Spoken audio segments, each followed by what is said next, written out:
Noah, the earth has become filled with wickedness. Lord, what will happen to the world? Build a great ark. You, your family, and the animals will be saved. I will obey you, Lord. Father, this ship is enormous. God commanded us to build it. We must trust Him. People in the village are laughing at us. Let them laugh. When God speaks, we listen. Come, all creatures, enter the ark. Easy now, keep moving. This way, little ones. The door is open.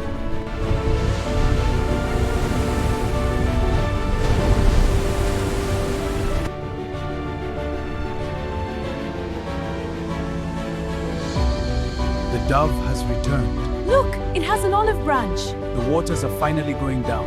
Behold the sign of His promise. A new beginning for all. A fresh start. Together.